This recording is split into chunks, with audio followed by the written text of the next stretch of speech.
Now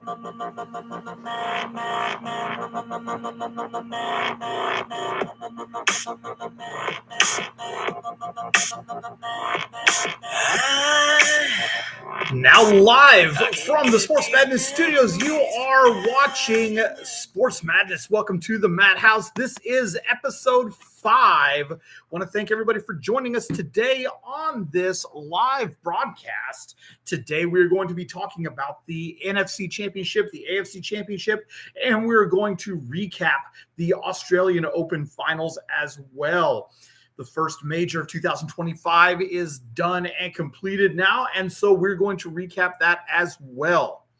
Plus, we have a couple of announcements that we're going to make about some upcoming episodes. First of all, we do want to thank everybody for your patience. I had spent the week in Arizona last week, and we are now back and ready to go to cover the sports and all the major stories that are coming up. First, we're going to start out by covering the NFC Championship game where the Philadelphia Eagles absolutely destroyed the Washington Commanders by a score of 55-23. I don't know that it was really, necessary, I guess, for lack of a better word, to do that to them. It was one of those games that I kind of felt coming in that Philadelphia was going to control the game, that they were going to win in a convincing manner. I didn't necessarily think that it was going to be. I definitely didn't think Philadelphia was going to hang 55 on them. I didn't see that coming. It was just, one of those games where Philadelphia just put their foot down from the very beginning and just never let up. Saquon Barkley, first play from scrimmage for the Eagles, takes it 60 yards to the house, and they just never looked back.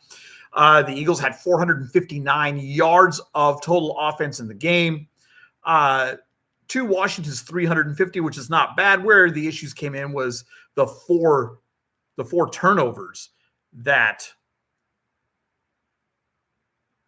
plagued the Commanders. It just, it wasn't really a contest at all. You look at Washington. They went 7 of 17 on third down, 4 of 6 on fourth down. So 17 times in the game, the Commanders went to either 17 times. Yeah, they went to either third or fourth down. And where the Eagles only had 10, they went 5 of 10 on third down, and then they had one where they did not convert third down, and they went for it on fourth down and converted that as well. Washington ran 11 more plays than did the Eagles. But Philadelphia averaged 7 yards a play over the course of the entire game. The Commanders had 251 passing yards. Eagles had 230. But Philadelphia had 230 rushing yards as well. You look at just kind of how everything came out, the stats of everything, and it just, Jalen Hurts. Jalen Hurts went 20 of 28 for 246 yards and 1 touchdown. Jaden Daniels, 29 of 48, 255 yards, 1 touchdown pass, 1 interception. Saquon Barkley had 15 carries, 118 yards, 3 touchdowns on the day. Jaden Daniels, again, as was the case all season long, was the Commanders' leading scorer as well. 6 carries for 48 yards, 1 touchdown. Zach Ertz led the Commanders in receiving, 11 catches, 104 yards. A.J. Brown had 6 catches for 96 yards and a touchdown for the Eagles. It just, it was 14-3 at the end of the first quarter, 27-15 at half. And always something that you can usually look at in games where there's a lot of points scored, 78 points scored in this game, is you kind of look at, okay, who scores last in each quarter? And in every quarter, it was the Eagles that scored last. It was 27-15 at halftime. And then it was 34-23 going into the fourth quarter, but then the Eagles outscored the Commanders 21-9 in the fourth quarter and just made it really, like I said, that they were making a statement in this game. And the statement was, we are not one to be trifled with. And, you look back at the Commanders overachieved this season, ended the regular season 12-5, a pair of playoff wins, made it to the NFC Championship game. And you're starting to see some comments online about, well, the Washington Commanders are just not capable of winning the big game. Or, Jaden Daniels is not a true and proven leader. I think you can dismiss that. Jaden Daniels is a rookie, first of all, and he led his team to a 12-5 regular season record. And, Jaden Daniels is going to be just fine. If he can avoid the sophomore slump, he's going to be just fine.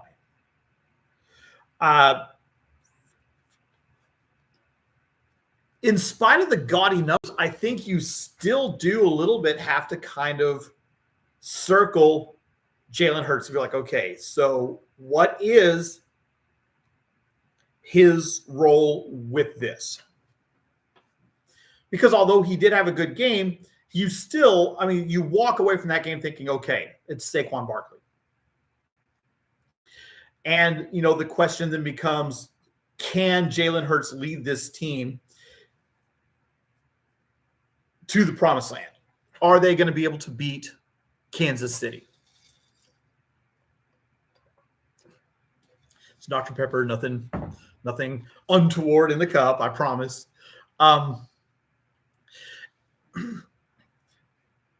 Jalen Hurts is a fine quarterback. He reminds me of Joe Flacco a bit in that he's not really going to lose very many games for his team. He's not going to lose very many games for his team. But how many games is he going to win you? I think he's a little bit of a product of a very good offensive line,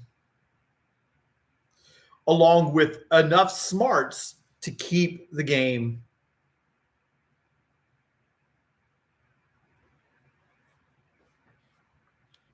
respectably close.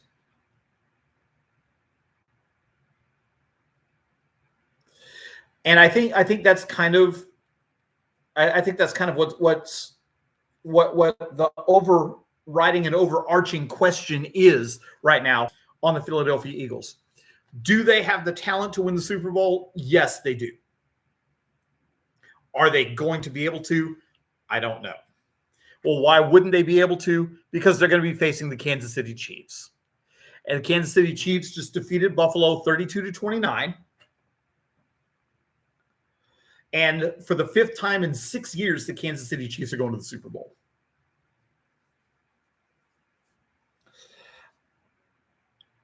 I think it's time to kind of start putting some respect on the Kansas City Chiefs dynasty. Regardless of your thoughts of whether or not the Chiefs get calls,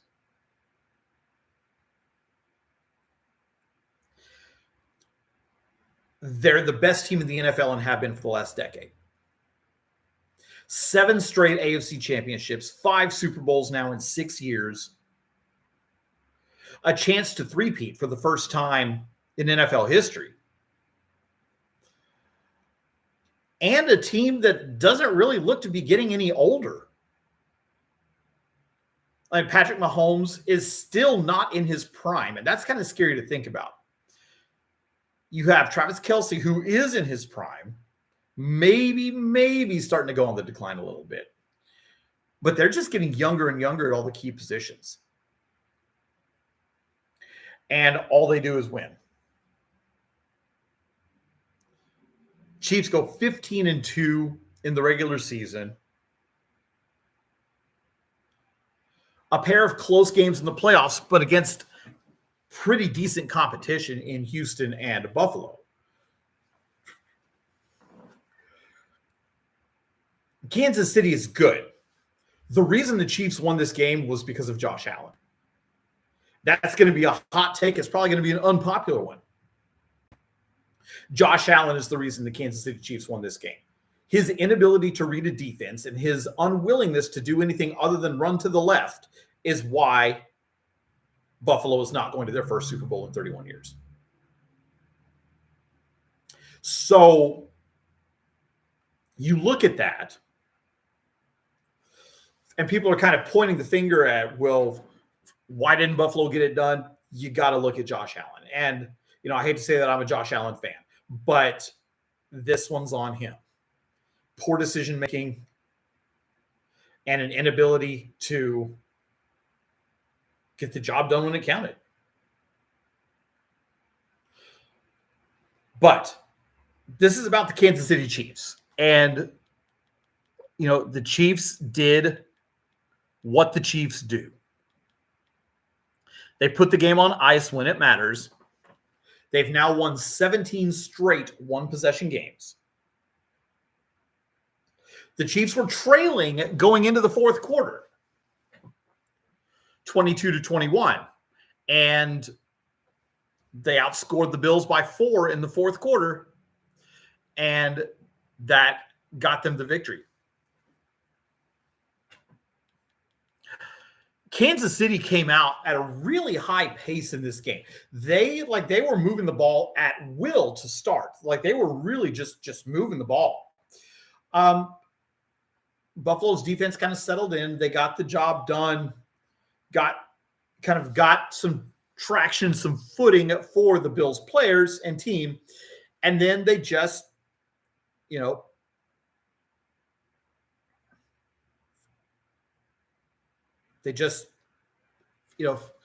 played an even game for the most part. And the Bills defense did what you need to do. They gave Josh Allen a chance to win the game at the end. They held Kansas City to a field goal with 3.5 minutes left in the ball game and gave the Bills the ball. And what did Josh Allen do? They went 3 and out. Actually, they went 4 and out. It was a turnover on downs.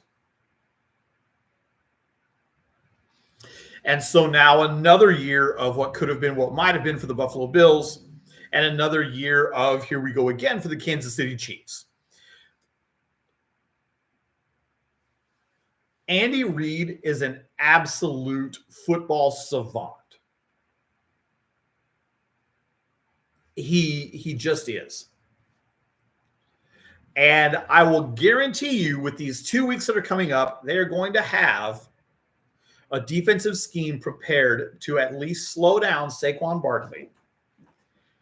They're going to be able to work on the offensive schemes necessary to confuse the Eagles defense. And I think that Kansas City wins the Super Bowl, and I think they win it fairly convincingly. I really do. But we're going to talk about that. We've got a couple weeks to go into that. But again, congratulations to the Kansas City Chiefs making it to the Super Bowl once again, 5th time in 6 years. Looking to win their 3rd straight Super Bowl. And already in his young career, Patrick Mahomes is in the Tom Brady conversation, and he could really kind of start to eclipse Tom Brady if they're able to get the win in Super Bowl 59 in New Orleans here in a couple weeks. By the way, we are going to do a live stream watch party of the Super Bowl right here in the Madhouse. For those that are interested in watching the game, you are more than welcome to do so. We're going to have a live stream watch party right here, and it's going to be a lot of fun. We're gonna enjoy it. It's going to be a blast, and hope to see all of you in there. So that completes the recap of the AFC and the NFC. I do want to go over the stats. Really was a very evenly played game. Buffalo had 374 yards of total offense. Kansas City had 368 yards of offense. It was a slow-paced game, but an efficient game. Kansas City had 10 drives and Buffalo had 9. And so it was a slow-paced game, but it was an efficient game. Kansas City averaged 8.3 yards per completion. Buffalo had 6.3 yards per completion on the game. Third down efficiency. Just like in the NFC Championship game, it came down to who was more efficient. Buffalo was 5 of 14 on third down. Kansas City was 5 of 9 on third down. Buffalo was 4 of 6 on fourth down. And Kansas City was 1 for 1 on fourth down. Chiefs had 28 first downs to 22 for the Bills. Penalty yardage, 48 penalty yards against Buffalo, 21 for Kansas City. Time of possession was almost dead even. There was only 1 turnover in the game, and that, surprisingly, was at the hand of Patrick Mahomes. And he had one earlier in the drive that was negated by a penalty. So, I mean, there was one drive specifically where Mahomes was having difficulty hanging on to the ball. He was. Josh Allen, 22 of 34, 237 yards and 2 touchdowns. Patrick Mahomes, 18 of 26, 245 yards and 1 touchdown.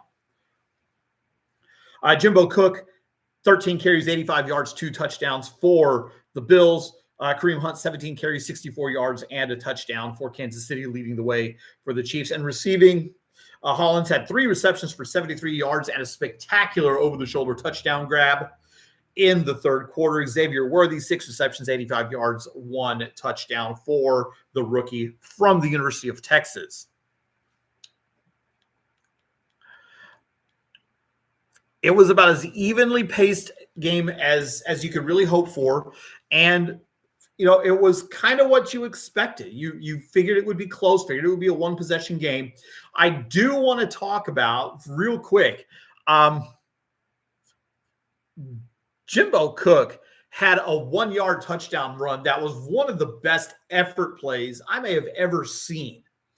He was tackled at the 2-yard line, and he went airborne, and he just said, like, go gadget arm, and reached his arm over the plane to get the touchdown. It was one of the best effort plays that I've seen in a very long time, if ever. So I did want to kind of give a shout out there. But it was 32-29. It was a close game, but you always had the feeling like Kansas City was going to get the job done. There wasn't ever a point where you're like, you know what, Buffalo's got this. But there were several points where you looked and you said, yeah, no, Kansas City is going to win this game. They've got the game. So we have now Kansas City versus Philadelphia, Super Bowl 59. In 2 weeks in New Orleans, Louisiana. Now moving over to tennis, the Australian Open just wrapped up. American Madison Keys defeated number 1 ranked Serbian Aryna Sabalenka in 3 sets, 6-3, 2-6, and 7-5 to win her first ever Grand Slam. Congratulations to Madison Keys. Keys had a really tough road to win it. She had Ann Lee in the first round and won in straight sets, 4 and 5. And then a 3-set winner over Elena Gabriela Ruse. And then defeated Danielle Collins in the third round, Elena Rybakina in the second round, Elena Svitolina in the quarterfinals, Iga Swiatek in the semifinals, and Aryna Sabalenka in the finals. Each of her last 4 games matches went 3 sets. And each of her last 5 opponents were ranked opponents. So Madison Keys, American from Rock Island, Illinois, wins her first ever Grand Slam, and it will probably be the first of several. Just a tremendous player. Very athletic player. Tall, good speed, good reach, just has all the tools. Sabalenka will probably still remain the number 1 ranked player in the world. I don't know that Keys necessarily did enough to unseat her, although she did defeat the numbers 1, 2, and 6 players in the world as well. So Keys will probably move up in the rankings. On the men's side, Jannik Sinner wins the men's side of it, defeating Alexander Zverev in straight sets, 6-3, 7-6, and 6-3. Sinner dropped 2 sets in the entire tournament. And he really was just kind of as dominant as we've seen him, the Italian number 1 ranked player in the world. I don't know that there's anyone in his league right now. Zverev was as close as you could probably find, but even he was no match for Jannik Sinner. Sinner defeated Nicholas Jarry in the first round, 7-6, 7-6, 6-1. And then Tristan Schoolkate in 4 sets, 4-6, 6-4, 6-1, 6-3. Marcos Giron in the third round in straight sets, 3-4, and 2.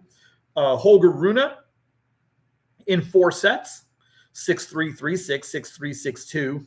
And then straight set wins over Alex de Minaur, 3-2, and 1. Straight sets over Ben Shelton in the semifinals, 6-2, and 2. And then again, a straight sets victory over Alexander Zverev, 6-3, 7-6, and 6-3.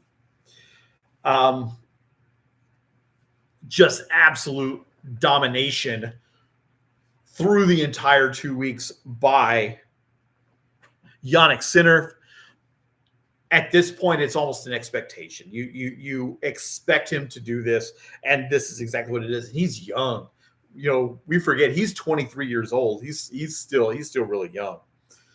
He's born in 2001, and so like now this old guy here is sitting here breaking down sports and thinking, man, what am I doing with my life?